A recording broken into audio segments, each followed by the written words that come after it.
News, सच जरूरी है। दर्शकों नमस्कार, मैं हूं श्रद्धा तिवारी और आप देख रहे हैं MNS न्यूज टीवी। तो एक नजर शाम की खबरों की। डोनाल्ड ट्रंप कार्ड पाकिस्तान ने तोड़ा सीज़फायर पर नेताओं ने जताई खुशी, जाने किसने क्या कहा। अमेरिका का इजराइल को बड़ा झटका, सीज़फायर के बाद निशाने पर मोदी सरकार, बोले कपिल सिब्बल। तो आइए देखते हैं खबरें विस्तार से। नहीं चला ट्रंप कार्ड, पाकिस्तान ने तोड़ा सीज़फायर। पहलगाम आतंकी हमले के बाद भारत और पाकिस्तान के बीच चल रहे तनाव को लेकर अमेरिका की मध्यस्थता में सीज़फायर की बात कही गई थी, लेकिन सीज़फायर की घोषणा के 4 घंटे के बाद ही पाकिस्तान सेना ने पीएम शहबाज शरीफ की बात मानने से इनकार कर दिया और पाकिस्तानी सेना की ओर से फिर से भारतीय इलाकों में ड्रोन दागने की कोशिश की गई, जिसे भारतीय सेना ने नाकाम कर दिया।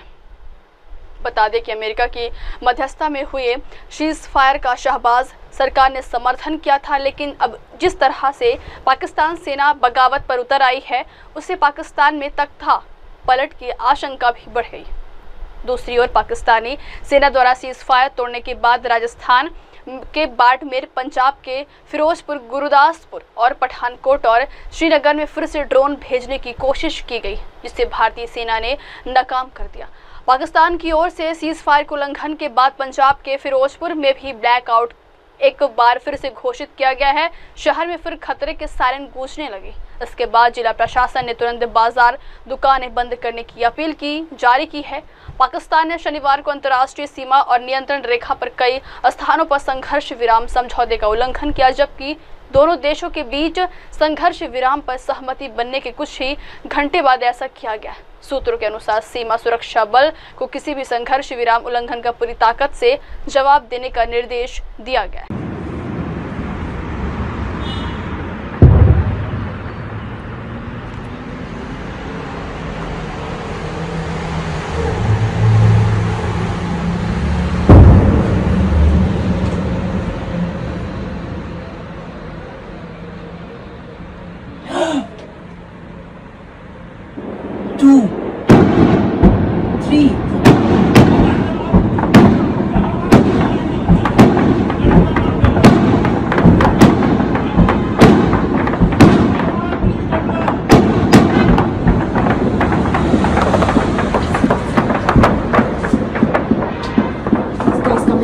अगली खबर, सीज़फायर पर नेताओं ने जताई खुशी, जाने किसने क्या कहा। भारत और पाकिस्तान के बीच सीज़फायर पर सहमति बन गई है। ऐसे में तमाम राजनीतिक दलों के नेताओं का रिएक्शन सामने आए। PDP प्रमुख और जम्मू कश्मीर के पूर्व मुख्यमंत्री महबूबा मुफ्ती ने कहा है कि ये कश्मीर के लोगों के लिए बहुत खुशी की बात है, जो कई दिनों से गोलाबारी के शिकार हो रहे हैं। उन्होंने कहा है कि आज लोग चैन की नींद सोएंगे। PDP प्रमुख ने कहा है कि सैन्य समाधान कोई समाधान नहीं है, राजनीतिक हस्तक्षेप की हमेशा ज़रूरत होती है। उन्होंने कहा है कि हमें मध्यस्थता की ज़रूरत नहीं होनी चाहिए। हमारे देश को सभी देशों का बड़ा भाई बनना चाहिए और मुद्दों को सुलझाना चाहिए। BJP नेता रविंदर रैना ने कहा है कि भारतीय सेना ने पाकिस्तान को हर नापाक हरकत की कीमत चुकाने पर मजबूर किया गया है। भारत ने पहलगाम में पाकिस्तानी की गुस्ताखी का जवाब दिया है। वहीं भारत पाकिस्तान युद्ध विराम समझौते पर राज्यसभा सांसद कपिल सिब्बल ने कहा है कि मैं युद्ध विराम का स्वागत करता हूं और दोनों पक्षों को बधाई भी देता हूं। मध्य प्रदेश के मुख्यमंत्री मोहन यादव ने भारत पाकिस्तान के बीच बनी सीज़फायर सहमति पर प्रतिक्रिया देते हुए कहा है कि ये भारत की जीत है। वहीं RJD सांसद मनोज झा ने कहा है, इतिहास में भारत ने कभी युद्ध नहीं चाहा, युद्ध हमेशा हम पर थोपा गया है, लेकिन जब भी हमने युद्ध लड़ा है, बहादुरी से लड़ा है। कांग्रेस सांसद शशि थरूर ने सीज़फायर को लेकर कहा कि शांति जरूरी है। उन्होंने कहा है कि मैं सीज़फायर से बहुत खुश हूँ। See, the fact is that to my mind, we had reached a stage where the escalation was needlessly getting out of control. Peace is necessary for us. The truth is that the circumstances of 1971 are not the circumstances of 2025. There are differences. As far as I'm concerned, I believe that the people of India deserve peace. We have suffered a lot. We have lost a lot of casualties. Ask the people of Poonch how many have died since this war began and the shelling from the Pakistanis. I'm not saying that we should always stop wars When there are reasons to continue them, we should continue. But this was not a war we intended to continue. We just wanted to teach the terrorists a lesson. That lesson has been taught. I'm sure the government will continue trying to identify and track the specific individuals who did the horrors of Pahalgam. But as far as this particular conflict with Pakistan was concerned, there was no reason to risk the loss of more lives and limbs and fortunes. We need to focus on the well-being and prosperity of Indian people, of growth, development, progress. I think the peace is the right way to go at this stage. Sir, India's position on terrorism will be, remains the same. And Our position on terrorism will not change. The way the government took few steps like inter-border treaty suspend, there will be other measures also. Other measures have to be taken. I think we have to definitely use all the intelligence means available to find these people who did this terrible crime in Pahalgam, to identify them, track them down wherever they are and bring them to justice. That is indispensable. It may not happen overnight. It may take months, it may take years, but we will have to do it. No one should be allowed to get away with killing innocent Indian civilians. But that doesn't mean we should put the entire nation at risk in a prolonged war. So I'm in favor of peace, but I do not in any way suggest that we should stop the quest to find these terrorists and bring them to justice. देखिए, मेरा एक तो स्पष्ट मानना है कि हिंदुस्तान ने पूरे इतिहास उलट के देखिए, कभी हमने युद्ध नहीं, युद्ध में हम घुसे नहीं, हम पर थोपा गया, लेकिन जब लड़े तो बहादुरी से लड़े।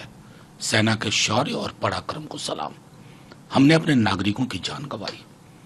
पहलगाम, उससे पहले कांधार से ही अगर मैं कहानी शुरू करूं, लंबी फेहरिस्त है और सब जानते थे, पूरी दुनिया के सारे मुल्क जानते थे कि ये आतंक की प्रयोगशालाएं कहां चल रही है। मैं सिर्फ इतना कहूंगा, जो स्पष्ट है, जंग नहीं चाहते, ठीक है, संदेश गया या नहीं, क्योंकि हमें आगे अपने नागरिकों की जान गंवानी नहीं। अभी भी हमारी सेना ने प्रिसीजन के साथ ओनली टारगेट लैबोरेटरीज पर, जो आतंक की प्रयोगशाला है, उनको अटैक किया, सिविलियन टारगेट नहीं, इवन मिलिट्री एस्टैब्लिशमेंट नहीं। बदले में पाकिस्तान की ओर से क्या नापाक कोशिश हुई, हमारे सिविलियन कैजुअलिटी पूरे बॉर्डर एरिया में, खास करके जम्मू में। आज हमने जम्मू में एक ऑफिसर को खो दिया। ये फर्क है हिंदुस्तान और पाकिस्तान के मिलिट्री एस्टैब्लिशमेंट का भी। पाकिस्तान की जो मिलिट्री एस्टैब्लिशमेंट है, या तो सरकार में रहती है या अपने जैसी सरकार चाहती है। हमारी एक प्रोफेशनल कमिटेड आर्मी है जिसका पॉलिटिकल इंक्लिनेशन नहीं। ये फर्क इन 3-4 दिनों में भी दिखा। बस संदेश स्पष्ट जाना चाहिए। हालांकि जो चीज असहज करती है थोड़ा, कि अगर director general of military operation Pakistan ने कॉल किया और बातचीत हुई, पहला ट्वीट कमाल की बात है, भारत जैसे देश के बारे में, एक बहुलवादी विशाल लोकतंत्र के बारे में डोनाल्ड ट्रंप कर रहे हैं, मध्यस्थता वो कर रहे थे। इससे जो हमारी एक छवि है, उस छवि को बरकरार रखना मुझे असहज किया। और मैं अकेला नहीं हूं, कई लोग आज 71 को याद कर रहे हैं। बस मैं आग्रह करूंगा, माननीय प्रधानमंत्री जी, पूरा देश एकजुट है, एक स्वर में बोल रहा, संसद का एक विशेष सत्र बुलाया जाए, सेना के पराक्रम, शौर्य की चर्चा के साथ एक साझा संदेश न सिर्फ पड़ोसी मुल्क को, पूरी दुनिया को जाए।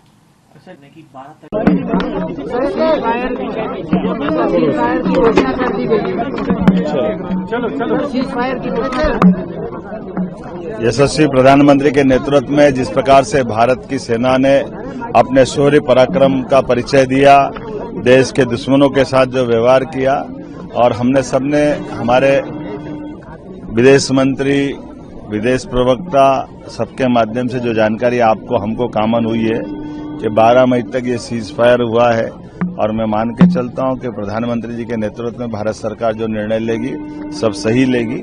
निश्चित रूप से ये भारतीय पक्ष की जीत भी है, जिसने दुश्मनों को घुटने तले ला करके अपने देश के दुश्मनों से निपटने का उत्कृष्ट उदाहरण दिया। ये जिस प्रकार से सर्जिकल स्ट्राइक हुई थी, एयर स्ट्राइक हुई थी, इस बार तकनीकी रूप से जिस ढंग से भारत ने अपनी कार्रवाई की है, मैं माननीय प्रधानमंत्री जी को बधाई देना चाहूंगा। भूतो न भविष्यति, कम समय में जिस प्रकार से अपनी सीमाओं में रह करके आधुनिक तकनीक के बलबूते पर शस्त्रार्थों के जैसे शस्त्रों और जैसी मिसाइल और व्यवस्था थी देश के दुश्मनों से निपटने में, जो माननीय मोदी जी ने अपनी रणनीति के आधार पर भारत की धाक और साख दुनिया में बनाई, वाकई वो अद्भुत है। हर भारतीय का सीना 56 इंच का हो गया। मेरी पाकिस्तान के हर दुस्साहस को भारतीय सेना ने मलियामेट किया है। पाकिस्तान ने जो पहलगाम में गुस्ताखी की थी, उसका जवाब भारत ने लाहौर, कराची, इस्लामाबाद और रावलपिंडी के अंदर दिया तो पाकिस्तान घुटनों के बल आया और रेंगता हुआ अमेरिका के और मोदी जी के पांव में पड़ा है। पाकिस्तान ने ये माना है कि भारत के अंदर अगर कोई भी आतंकवादी घटना होगी तो उसको एक्ट ऑफ वॉर, जंग जैसा समझा जाएगा और भारत की शर्तों पर पाकिस्तान घुटनों के बल आया है और ये दिखाता है 140 करोड़ भारतवासियों की ताकत, ये हिंदुस्तान की इंडियन आर्मी की ताकत, इंडियन एयरफोर्स की ताकत, इंडियन नेवी की ताकत और भारत के प्रधानमंत्री नरेंद्र मोदी साहब की ताकत, उनका जज्बा, उनकी देशभक्ति, उनका काम करने का अंदाज। मोदी है तो सब मुमकिन है। सारी दुनिया मोदी साहब को सलाम करती है, झुकती है दुनिया, झुकाने वाला चाहिए।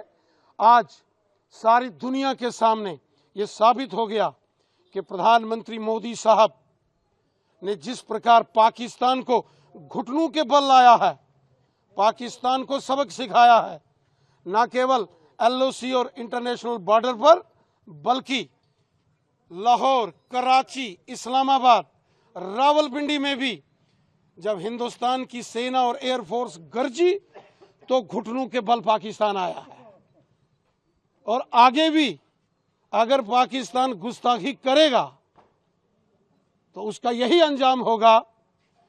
पाकिस्तान की खुशकिस्मती है कि सीज फायर हो गया है, वरना दुनिया के नक्शे से पाकिस्तान को मिटाना था, पाकिस्तान को धुआं धुआं और धूल धूल में बदलना था। क्या शर्तें थी सर, वो बताएंगे आप? वो DGMO साहब बताएंगे, डायरेक्टर जनरल मिलिट्री ऑपरेशन वो बताएंगे, वो कर्नल हमारी सोफिया कुरैशी बताएगी।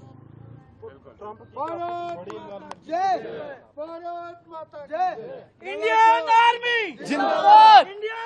पाकिस्तान के हर दुस्साहस को भारतीय सेना ने मलियामेट किया है। पाकिस्तान ने जो पहलगाम में गुस्ताखी की थी, उसका जवाब भारत ने लाहौर, कराची, इस्लामाबाद और रावलपिंडी के अंदर दिया तो पाकिस्तान घुटनों के बल आया और रेंगता हुआ अमेरिका के और मोदी जी के पांव में पड़ा है।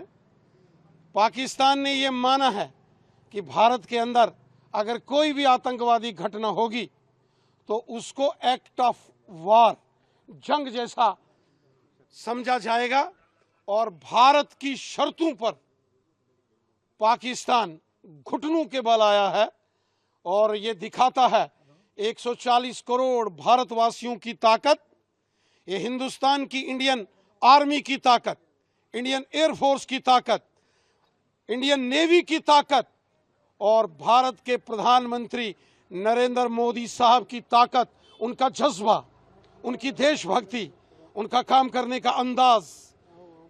मोदी है तो सब मुमकिन है। सारी दुनिया मोदी साहब को सलाम करती है, झुकती है दुनिया, झुकाने वाला चाहिए।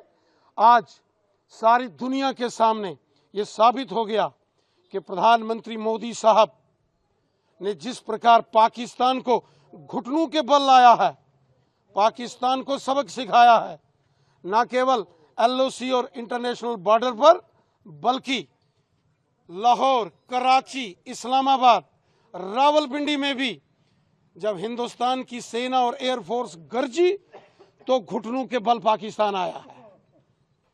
और आगे भी अगर पाकिस्तान गुस्ताखी करेगा तो उसका यही अंजाम होगा। पाकिस्तान की खुशकिस्मती है कि सीज फायर हो गया है, वरना दुनिया के नक्शे से पाकिस्तान को मिटाना था, पाकिस्तान को धुआं धुआं और धूल धूल में बदलना था।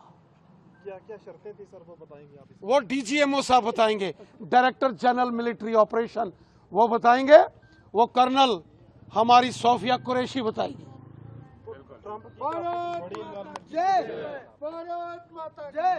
इंडियन आर्मी जिंदाबाद। डोनाल्ड ट्रंप का ट्वीट आया जिसमें उन्होंने ये बताया कि दोनों मुल्क, हमारा मुल्क और पाकिस्तान ने एग्री कर लिया सीज फायर के लिए। ये जम्मू कश्मीर के लोगों के लिए खुशखबरी है जो पिछले कई दिनों से शेलिंग के शिकार हो रहे हैं, जिसमें हमारे निहत्ते मासूम सिविलियन, जिसमें बच्चों की बहुत बड़ी तादाद है, मारे गए, काफी नुकसान हो गया है। और आज ये खबर सुन के मुझे लगता है कि लोगों ने इत्मीनान का सांस लिया होगा, यहाँ भी और पार में भी। दहशतगर्दी किसी को कबूल नहीं है, दहशतगर्दी बर्दाश्त नहीं होगी, मगर दहशतगर्द ये फैसला नहीं करना चाहिए कि हिंदुस्तान और पाकिस्तान में कब जंग हो और कब सुलह हो। तो मैं समझती हूँ कि military solution is no solution, ultimately एक पॉलिटिकल सोल्यूशन होना चाहिए, पॉलिटिकल इंटरवेंशन होना चाहिए। और हमारा मुल्क बहुत बड़ा मुल्क है, इसकी बहुत बड़ी ताकत है, ये दुनिया की सबसे बड़ी जमहूरियत है और दुनिया की सबसे ज्यादा मेरे ख्याल में जो आबादी है हमारे मुल्क में है, तरक्की पजीर मुल्क है। तो मुझे लगता है कि हमारे मुल्क को एक बड़े भाई का किरदार अदा करना चाहिए, न सिर्फ पाकिस्तान के साथ बल्कि इस पूरे रीजन में, ताकि हमेशा के लिए अमन बहाल हो और लोग चैन की नींद सो सके, लोग तरक्की कर सके। दोनों मुल्कों में गुर्बत है, इफलास है, हमारा मुल्क तो आगे चल रहा है मगर पाकिस्तान में बहुत सारी प्रॉब्लम्स हैं। तो मुझे उम्मीद है कि दोनों मुल्क मिल बैठ के अपने मसले सुलझाएंगे और आने वाले वक्त के लिए अमन का एक रास्ता तयन करेंगे जो हमेशा के लिए अमन हो। ये नहीं कोई हादसा हो गया तो हम जंग लड़ने के लिए तैयार हो जाते हैं, एक दूसरे का इतना नुकसान करते हैं जानो माल का। तो मुझे आज खुशी है कि आज ये जो खबर दी है डोनाल्ड ट्रंप ने, ये न सिर्फ जम्मू कश्मीर के लिए या इस मुल्क के लिए बल्कि पूरे खित्ते के लिए ये अमन का पैगाम लेके आया है। Look, I think 1971 was a great achievement of our history. I'm proud of it as an Indian. Indira Gandhi ji rewrote the map of the subcontinent, but the circumstances were different. Today's Pakistan is a different situation. Their equipment, their military equipment, the damage they can do, everything is different. And the circumstances of Bangladesh, we were fighting a moral cause to actually bring people to freedom and liberation. That was a completely different story. This is a different story. We would have ended up with a much longer, protracted conflict with a lot of loss of life on both sides, a lot of damage, a lot of expense. Is this the biggest priority for India today? No, it's not. We wanted to teach those who had sent these terrorists across that there is a price to be paid.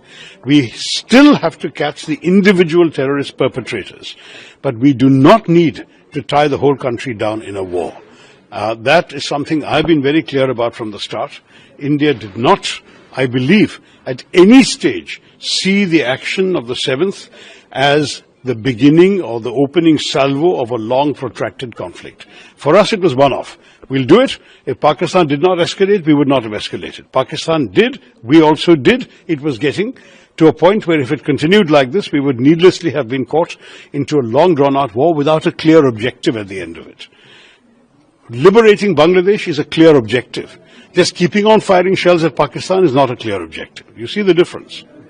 अगली खबर, America ने Israel को बड़ा झटका दिया है, जिसके बाद गाजा पर 19 महीनों से जारी इजराइल की बमबारी के बाद भी वहां से हमास का शासन खत्म होना नामुमकिन हो गया है। खबरों के मुताबिक गाजा युद्ध विराम की जारी कोशिशों में ट्रंप प्रशासन ने हमास के निशस्त्रीकरण मांग वापस ले ली, जो इजराइल के लिए एक बड़ा झटका माना जा रहा है। इजराइल शुरू से मांग करता रहा है कि हमास हथियार छोड़ दे और गाजा में या तो अमेरिका का कंट्रोल हो या फिलिस्तीन अथॉरिटी का। हमास ने इस शर्त को मानने से इनकार कर दिया था और इजराइल की गाजा से पूर्ण वापसी की अपनी शर्त पर अड़ा रहा था। रिपोर्ट के मुताबिक अमेरिकी वार्ताकारों ने मिस्र के मध्यस्थों को बताया कि हमास के निशस्त्रीकरण के मुद्दे को युद्ध विराम समझौते के लिए तत्काल आवश्यकता होने के बजाय बाद में हल किया जा सकता है। अगली खबर, सीज़फायर के बाद निशाने पर मोदी सरकार, बोले कपिल सिब्बल। भारत और पाकिस्तान के बीच बीते दिन हुए सीज़फायर पर राज्यसभा सांसद कपिल सिब्बल ने खुशी जाहिर की है। इसके साथ ही सरकार से संसद का सत्र बुलाने की मांग भी की। उन्होंने सरकार से मांग की कि जल्द ही ऑल पार्टी मीटिंग बुलानी चाहिए और पीएम को सारे सवालों का जवाब देना चाहिए। कपिल सिब्बल ने कहा है कि सेना को सलाम है जो पाकिस्तान को मुंहतोड़ जवाब दिया। सारा देश एक आवाज में कहता रहा है कि अब जवाब देना चाहिए। सेना ने उनकी टेरर कैंप पर हमला किया, उनकी डिफेंस सिस्टम पर हमला किया, लाहौर पर हमला किया। सारा देश उनके साथ है, सैल्यूट करता है। कपिल सिब्बल ने सीज़फायर पर सवाल उठाते हुए कहा है कि दूसरी बात युद्ध विराम कैसे हुआ, क्यों हुआ, उस पर कई सवाल उठ रहे हैं। हम जल्द से जल्द संसद के विशेष सत्र की मांग दोहराते। हम विंटर सेशन का इंतजार नहीं करेंगे। अगर सभी सत्र नहीं बुलाते हैं तो विंटर सेशन तक वातावरण वैसा नहीं रहेगा जैसा अभी है। यूएस प्रेसिडेंट ने, डोनाल्ड ट्रंप साहब ने ये कहा है, and I quote, I am very proud of the strong and unwavering powerful leadership of India and Pakistan. I am proud that the USA was able to help you arrive at this historic and heroic decision. While not even discussed, I am going to increase trade substantially with both of these great nations. Additionally, I will work with you both to see if after 1,000 years a solution can be arrived at concerning Kashmir. तो इस tweet पे भी बड़े सवाल उठते हैं। वो कहते हैं कि और ये उनके जो सेक्रेटरी ऑफ स्टेट हैं रूबियो साहब, उन्होंने कहा है कि भाई पिछले 48 घंटों में बातचीत होती रही। डोनाल्ड ट्रंप ने भी यही कहा है और वाइस प्रेसिडेंट वैंस ने भी उसको दोहराया है। तो हुआ क्या, कैसे हुआ, क्यों हुआ, क्या बातचीत हुई, इसके बारे में तो कोई चर्चा है नहीं, हमें मालूम नहीं है। ये भी कहते हैं कि थर्ड पार्टी में एक न्यूट्रल जगह पे एनएसएस मिलेंगे, उनका एनएसए और हमारे एनएसए साहब वहां मिलेंगे, दोवल साहब। और उधर जो वैंग यी हैं, जो चाइना के फॉरेन मिनिस्टर हैं, उन्होंने भी बात की हिंदुस्तान से कि यहाँ मतलब के जो, क्योंकि सिचुएशन नहीं है ना कि दोनों ही एक न्यूक्लियर देश हैं, तो कोई अंतर्राष्ट्रीय स्तर पर नहीं चाहता कि कोई युद्ध ऐसा हो। मुझे याद है इनफैक्ट 2022 में जब प्रधानमंत्री जी पुतिन साहब को मिले, उन्होंने कहा कि इस युद्ध के दौर में कोई जंग नहीं हो सकता। तो ये तो प्रधानमंत्री भी जानते थे कि युद्ध में के दौर में कोई जंग नहीं हो सकता। तो फिर उस पर भी सवाल उठेंगे। तो हम आज कोई आलोचना नहीं करेंगे क्योंकि ये वक्त आलोचना का नहीं है। हम इतना ही कहेंगे कि आप स्पेशल सेशन बुलाइए। हम इतना ही कहेंगे कि स्पेशल एक ऑल पार्टी मीटिंग बुलाइए। और मैं राजनीतिक दलों से मैं सलाह तो दे नहीं सकता, बट इतना कहना चाहता हूं कि जब तक सरकार ये आश्वासन नहीं दे कि प्रधानमंत्री जी उस ऑल पार्टी मीटिंग में शामिल नहीं होंगे, तब तक आपको उस मीटिंग में हिस्सा नहीं लेना चाहिए।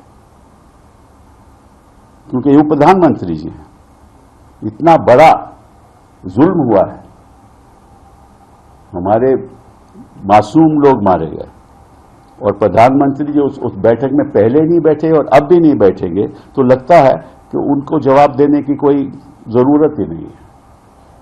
मैं आश्वासन इतने कॉन्फिडेंस से कह सकता हूं कि अगर डॉक्टर मनमोहन सिंह जी इस समय प्रधानमंत्री होते तो वो हर जगह में, हर ऑल पार्टी मीटिंग में भी होते, स्पेशल सेशन भी बुलाया जाता, सबके साथ बातचीत होती। तो इन्हीं शब्दों के साथ मैं आपका धन्यवाद करना चाहता हूं और दोबारा अपनी डिफेंस सर्विसेज को सैल्यूट करना चाहता हूं। अगली खबर, भारत को मिल गया नया टेस्ट कप्तान, गंभीर अग्रकर ने लगाई मुहर। भारत को अगले महीने जून में इंग्लैंड दौरे पर जाना है, जहां दोनों टीमों के बीच 5 मैचों की टेस्ट सीरीज खेली जाएगी। हालांकि रोहित शर्मा के अचानक से टेस्ट क्रिकेट से संन्यास लेने के बाद से ही नए कप्तान की तलाश है, लेकिन अब बीसीसीआई की तलाश पूरी हो गई और टीम इंडिया को नया टेस्ट कप्तान मिल गया। खबरों के मुताबिक इंग्लैंड दौरे के लिए शुभमन गिल को भारत का नया टेस्ट कप्तान बनाया जा सकता है। मुख्य चयनकर्ता अगरकर और हेड कोच गौतम गंभीर इस फैसले पर अपनी सहमति जता चुके हैं और अब बीसीसीआई जल्द ही इसकी आधिकारिक घोषणा करने वाला है। मीडिया रिपोर्ट्स की माने तो गिल की कप्तानी का ऐलान 23 या 24 मई को किया जा सकता है। इसी दिन मुंबई में चयन समिति की बैठक भी होने वाली, जिसमें न सिर्फ नए कप्तान का ऐलान होगा बल्कि इंग्लैंड दौरे के लिए टीम का चयन भी किया जाएगा। वहीं यह देखना काफी दिलचस्प होगा कि गंभीर और गिल की जोड़ी अगले WTC चक्र में भारतीय टीम को कितनी दूर तक ले जाती। अगली खबर, FPI भारत पाक तनाव भी नहीं हिला पाया निवेशकों का भरोसा। भारत और पाकिस्तान के बीच जारी तनाव के बाद भी भारतीय शेयर बाजार की एक बहुत अच्छी खुशखबरी आ रही है। बताया जा रहा है कि टेंशन की इस स्थिति में भी विदेशी पोर्टफोलियो निवेशकों यानी FPI ने शेयर मार्केट पर विश्वास जताया है। साथ ही इस महीने अब तक FPI के माध्यम से 14,167 करोड़ रुपए के शेयर खरीदे। अनुकूल ग्लोबल रुख और मजबूत डोमेस्टिक बेस के कारण FPI शेयर मार्केट में निवेश कर रहे हैं। सबसे खास बात यह है कि भारत और पाकिस्तान के बीच सैन्य तनाव के बाद भी FPI इंडियन मार्केट में इन्वेस्टमेंट कर रहे हैं।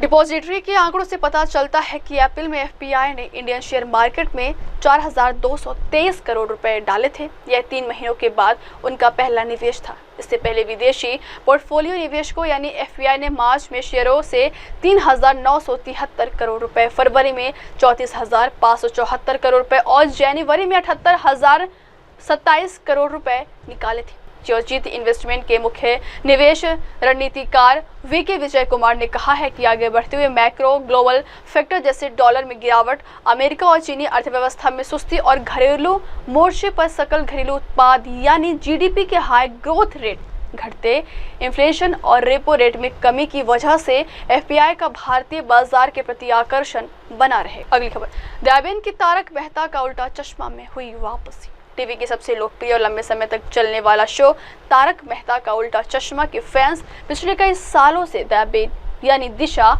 वकानी की वापसी का बेसब्री से इंतजार कर रहे हैं। हाल ही में सोशल मीडिया पर एक वीडियो वायरल हुआ जिसने फैंस की उम्मीदों को फिर से जगा दिया। इस वीडियो में एक महिला को दयाबेन के किरदार में शो में एंट्री करते हुए दिखाया गया है, लेकिन क्या वाकई दिशा वकानी शो में लौट आई?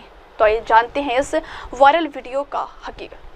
इंस्टाग्राम पर शेयर किए गए इस वीडियो में एक महिला को दयाबेन के रूप में गाड़ी से उतरते हुए गोकुलधाम सोसाइटी में प्रवेश करते दिखाया गया है। वीडियो के अंत में शो के निर्माता असित कुमार मोदी भी नजर आते हैं और कहते हैं कि हम वादा करते हैं कि दया भाभी जल्द ही शो में दिखाई देंगे। इससे उत्साहित होकर कई फैंस ने इस वीडियो को सच मान लिया और दिशा वकानी की वापसी की बधाइयां भी दी। हालांकि जांच करने के बाद पता चलता है कि यह वीडियो वास्तविक नहीं है, बल्कि इसे AI की मदद से एडिट और क्रिएट किया गया।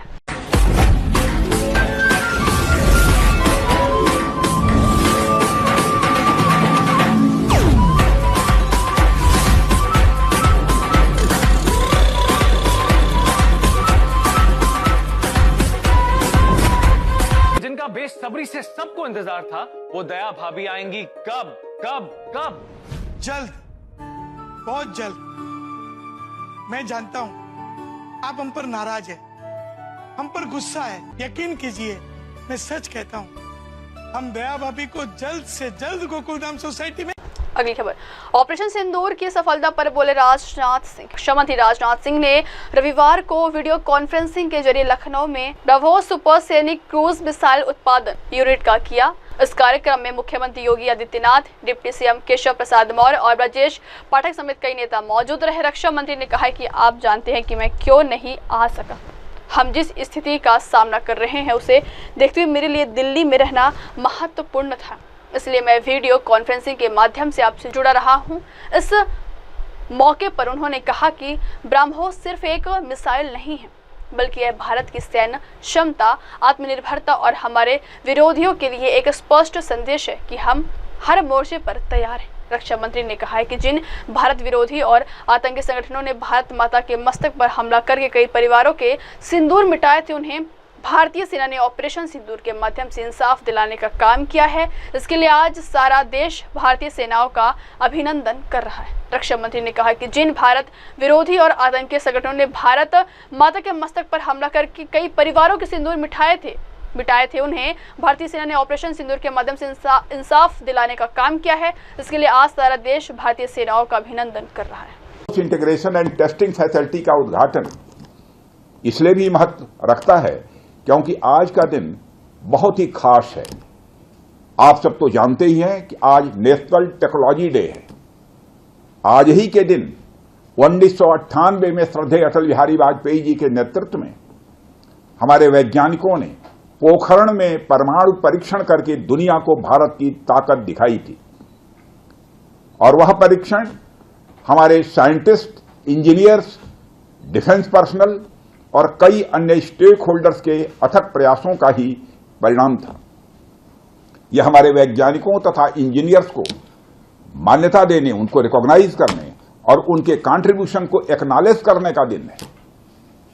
मुझे अच्छी तरह याद है जब मैंने इसका शिलान्यास किया था, उस समय माननीय मुख्यमंत्री श्री योगी आदित्यनाथ जी भी थे।